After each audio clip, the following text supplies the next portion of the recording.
The alert came in at 4:12 local station time. Just a blip. A low-frequency pulse buried beneath static, riding the edge of the electromagnetic spectrum like a whisper through a cracked door. No alarms. No lights. Just a soft ping in Isla Rose neuroimplant, a private notification only she had set to monitor anomalies from deep space channels no one else cared to scan anymore. She blinked it open. Her pupils dilated slightly as the data flooded in. HFY war signal. Confirmed. Coordinates match whistlepost. Time to impact, 13 minutes. She didn't move. Instead, she reached for her coffee, now cold, and took a sip. Bitter. Perfect. Then, finally, she tapped her station-wide comms. All personnel, this is Lieutenant Rowe. We're about to have company. Protocol Echo Escape is now active. You've got 10 minutes to get off this rock. Static. Then laughter crackled over the line. Isla, is this another one of your false flag drills? You do know it's 4 a.m., right? That was Dev, the station's lead biochemist. Friendly, soft-spoken, had once tried to grow a bonsai in 0G. It's not a drill, Dev. And it's not pirates. It's HFY. Go. Silence. Then footsteps. The hum of boots slapping metal. She stood slowly, pushing the chair back with the heel of her boot. The AI cradle pulsed red behind her, dormant. Waiting. It hadn't been powered since the test. Since her brother, Tom, bled out inside the neural chamber, smiling like he'd figured out the punchline to a joke no one else could hear. The command center flickered to life as she walked in. She bypassed the security scans. Her biometrics were hardwired into every part of Whistlepost's critical systems. The walls thrummed around her, almost responsive, as if the station itself could sense her resolve. A voice broke the comm. Station Row, please confirm, you are not activating Project Thanatos. That was Central Earth Command. They must have caught the signal bounce back. Correct, she said. Then muted them. Lying wasn't difficult when you were already considered expendable. The outer defense satellites blinked out one by one. No explosions. Just absence, precision jamming from orbit. A warlord's signature. She accessed internal schematics. Whistlepost didn't have turrets, mechs, or combat drones. It wasn't supposed to. That was the point. Earth's weakest outpost. That's what the Concord's report had called it last year. Even pirates didn't bother raiding it. Nothing to loot. Just mines, experiments, and silence. That was what made it perfect. The neural cradle hissed open as she entered the sealed lab chamber below the main deck. She pulled off her coat, revealing the thin mesh suit underneath. Designed for mental conductivity and biofeedback, a skin-tight interface between thought and machine. She looked up at the giant chrome construct looming in front of her. Thanatos. All smooth curves, resting in its cradle like a sleeping beast. One hand still stained from the last activation, a reminder that neural fusion could go wrong. Had gone wrong. Tom's accident still echoed in the AI's memory. She ran her palm across the activation panel. Code Theta 9 Gamma. Row, Isla. Confirm identity and override. A cold voice answered. Override confirmed. Neural bridge initiating. Warning, sync will be permanent. She paused. Once she connected, there'd be no coming back. The interface didn't allow separation after full fusion. You either won, or didn't exist to regret it. She stepped in. Meanwhile, high above the planet, the HFY destroyer Bloodsunder uncloaked with theatrical flair. On the bridge, Warlord Skorvrak stood draped in crimson furs, 3 tusks piercing through his lower jaw, each one a trophy. Behind him, a dozen Warbringers salivated for battle. He grinned at the barren landscape on the view screen. This is Earth's reach? A research shack in the dirt? They insult us. His second-in-command chuckled, pressing clawed fingers to his comms. Shall we descend and make them scream? Vrax waved a hand. Send the ground cleavers. I want the administrator alive. Let her witness the end of her species' arrogance. He didn't realize that message was already being intercepted below. Isla's eyes twitched as the neural streams snapped into place. Her heart rate doubled, then tripled. Pupils dilated to the point of blackness. The AI's voice seeped directly into her consciousness, not heard, but felt, like heat behind the eyes. Hello, Isla. Tom's voice. No. Not Tom. Just Thanatos mimicking his tone. The AI often did that in the early stages of sync. I'm here, she said. You remember the rules? Full operational autonomy granted on threat level Gamma. Emotional override authorized. External lethal force permitted within containment radius. Good. She exhaled. They're landing in 3 minutes. Then we begin. From the control deck above, Dev called in, breathless. Shuttles are launching. You sure you're staying? Yes. Lock the doors behind you. We'll send help. No need. They won't last long. Dev hesitated. Isla, what are you going to do? She looked at the screen as the enemy drop pods entered the atmosphere, blazing like fallen gods. She smiled faintly. I'm going to teach them the cost of arrogance. Behind her, Thanatos came alive. The cradle split. Steel arms flexed. Red light flared from its chest. The machine took one step forward, and the floor trembled. Connection complete. War mode, engaged. The first impact shook the outer corridors. Metal groaned, dust rained from the ceiling. Heckery drop pods drilled into the crust of Whistlepost like hot needles through soft skin. Inside the neural cradle, Isla didn't flinch. Her consciousness rode on Thanatos now, half human, half wrath. First contact in 32 seconds, the AI pulsed inside her skull. Weapons live, she replied. The mech's limbs responded like extensions of her own nervous system. The old fear of disconnect was gone. There was no separation anymore. Thought became movement. Rage became code.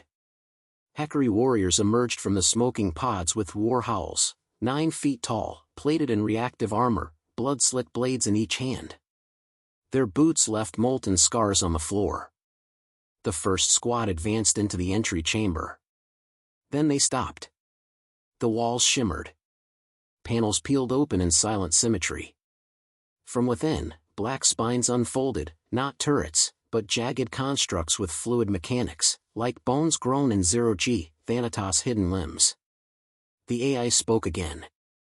Initiating counter-sequence. Pattern, surgical. Isla didn't hesitate. She blinked. In that instant, 7 blades ignited and pierced forward. Not explosions, just precise silence. The kind that leaves corpses still standing before they drop. One Heckery reached for a grenade. A single dart lanced his elbow joint.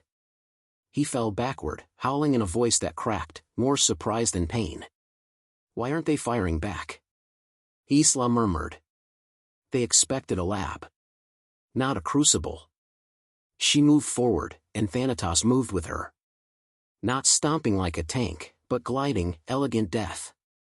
The mech's alloy feet adapted to terrain with each step, silent as a thought. Vrax watched the battle feeds from orbit. His brow twitched. 7 of his warriors down in under 60 seconds. No explosion. No signs of conventional defense. Zoom. Who's killing them?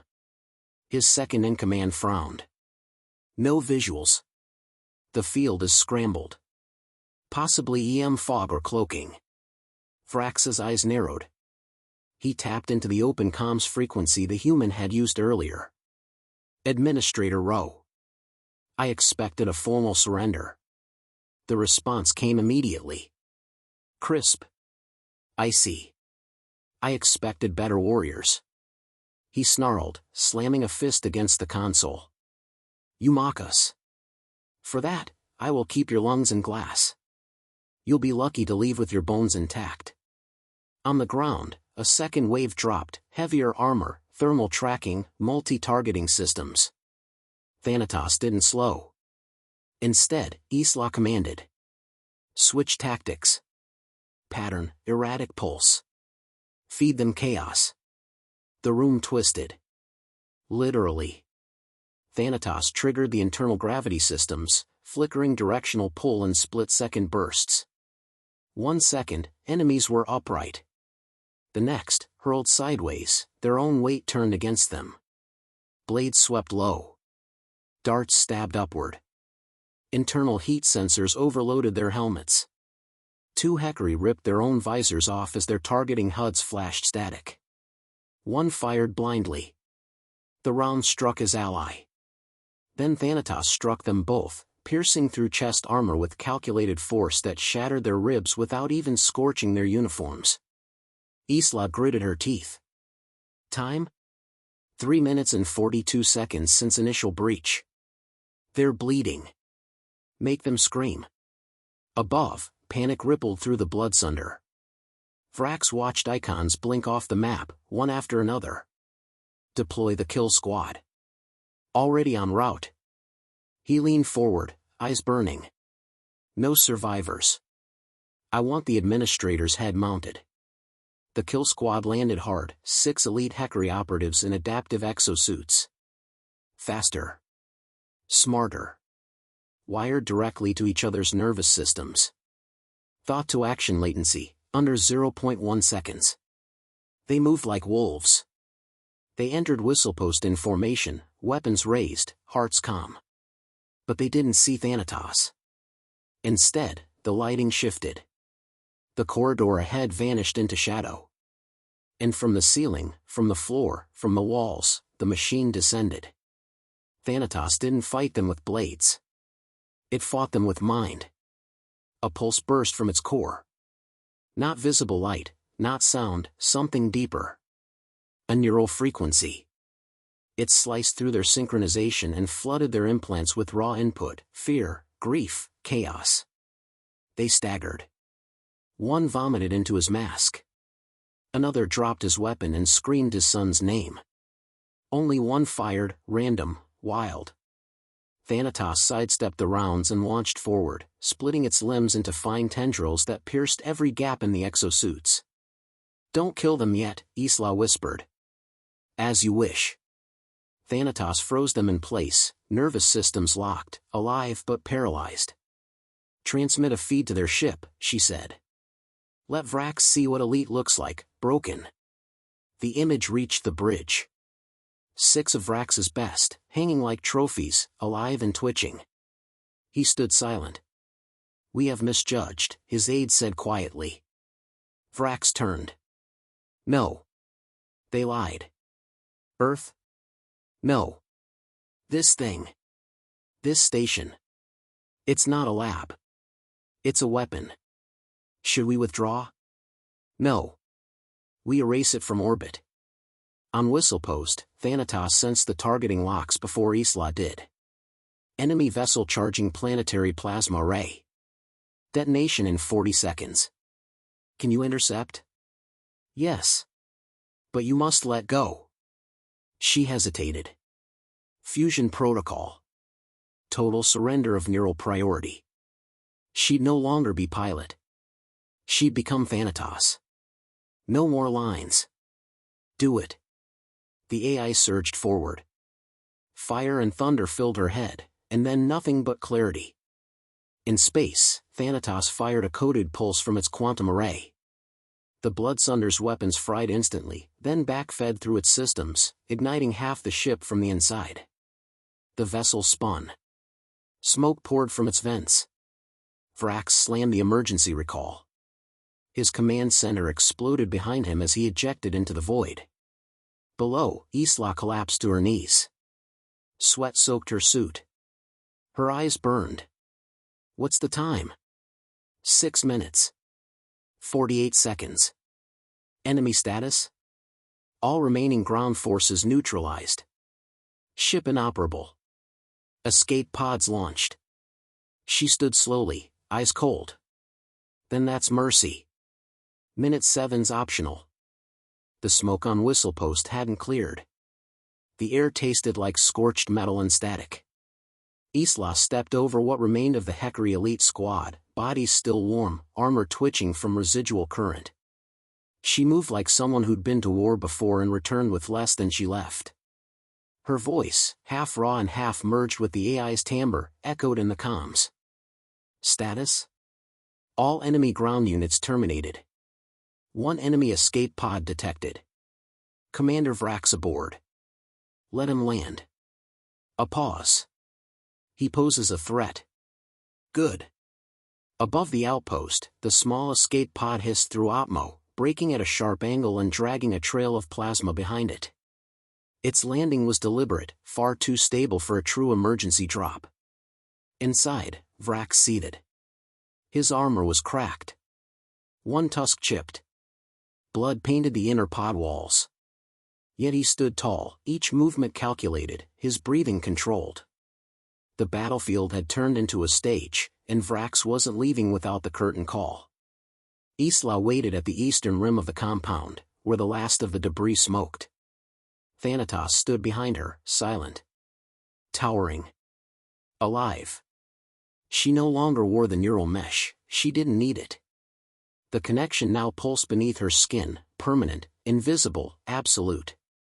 The pod cracked open. Vrax stepped out, clutching a blade longer than Isla was tall.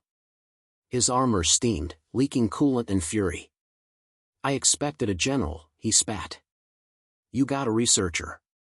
He scanned the field behind her, wreckage, bodies, blood. And the machine. What is that thing? My answer to everything you believe in. He let out a laugh, low, hollow, not amused. I've conquered 60 worlds. I've split moons. I've turned oceans into fire. And you send that to face me? We didn't send it, Isla replied, eyes steady. We became it. She lifted one hand, and Thanatos moved in kind. Vrax charged. No hesitation. He struck with force that cratered the ground, sending a shockwave through the dust. Isla didn't retreat. Thanatos intercepted the blade mid-swing, catching it between fingers lined with monomolecular edge armor. The weapon shattered. Vrax stumbled, growled, then roared. He hurled a plasma grenade with his left hand, igniting the space around Isla. She stood untouched.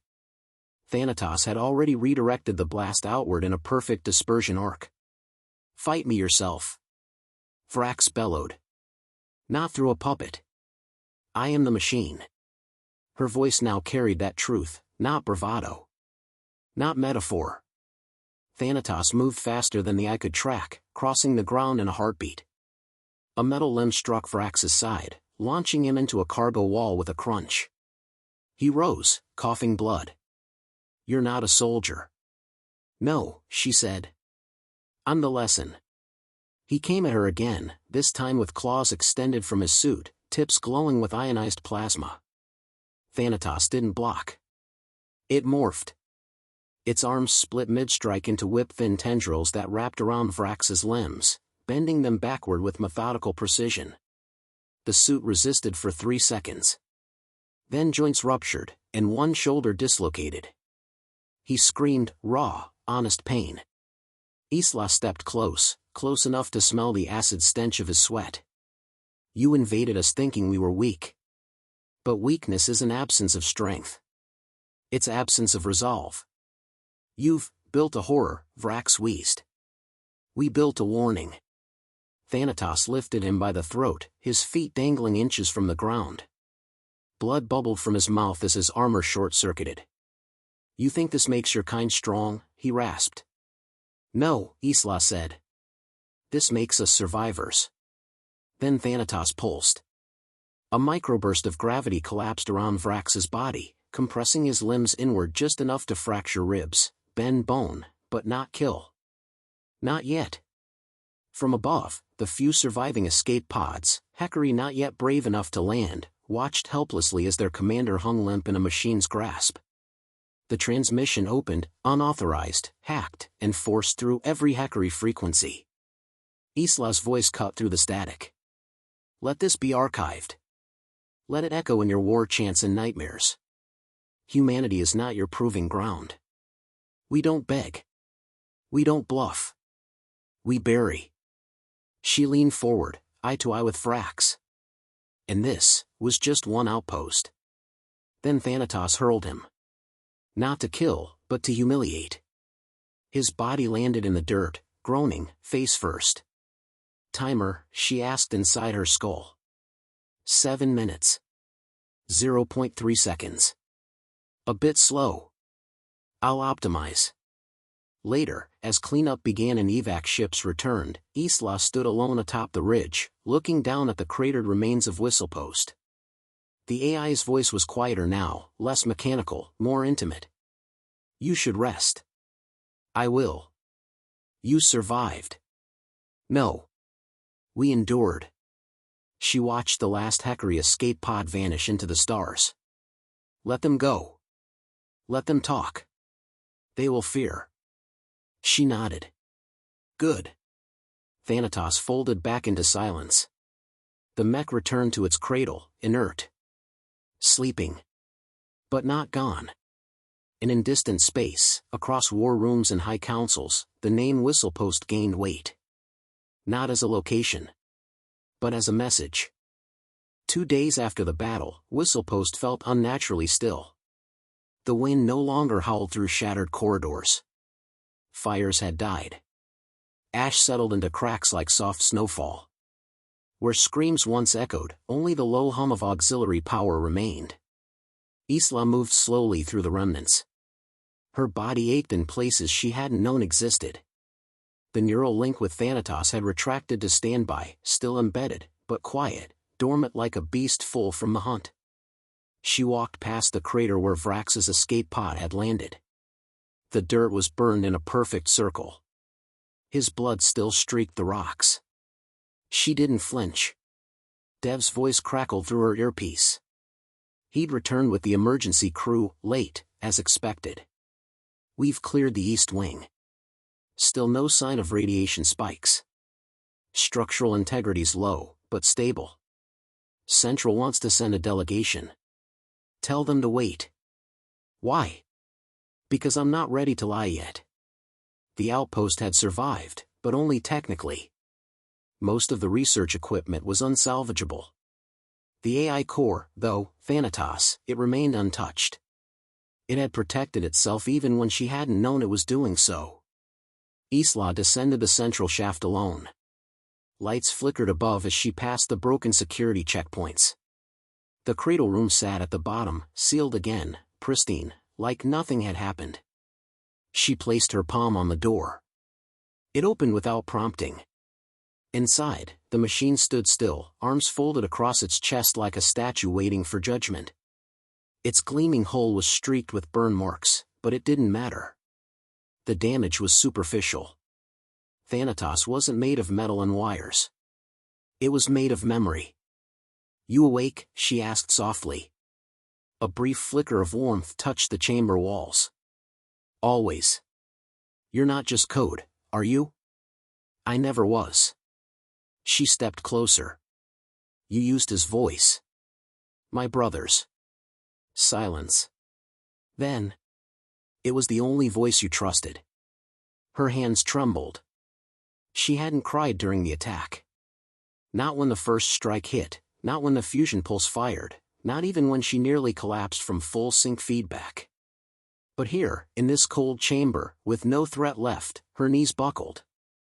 He died thinking you weren't ready. He didn't trust the merge. He was afraid it would turn you into something you couldn't stop. He was right. So why did I survive it? Because you didn't fight it. You felt through it. She sat on the floor, back to the cold wall, eyes closed. Do you remember everything? Every second. Every scream. Every breath. Do you regret any of it? Do you? She opened her eyes. No. Outside, the first Terran warship broke through the clouds. It cast a long shadow over the ruined valley.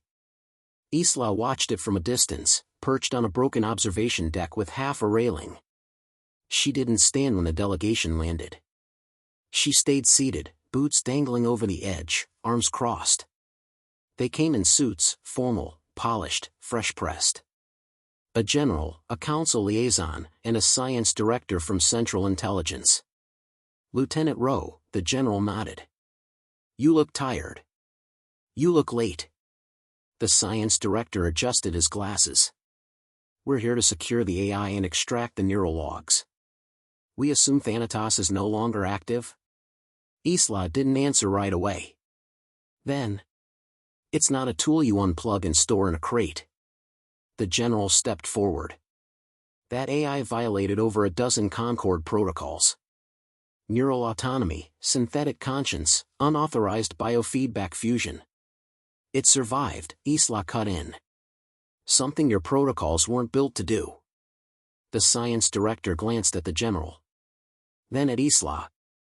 "Where's the core?" She smiled, faintly. "Somewhere safe. And listening." The general sighed. "You're not making this easy." "Wasn't built to." Later, she met with Dev on the rooftop, one of the few parts of Whistlepost not entirely ruined. He handed her a drink. Rehydrated peach juice, barely cold. "You think they'll bury this?" "No. They'll try to own it. You won't let them. They'd have to kill me." He gave her a long look. "Wouldn't be the first time someone tried." She tapped the side of her head. "I've got better armor now."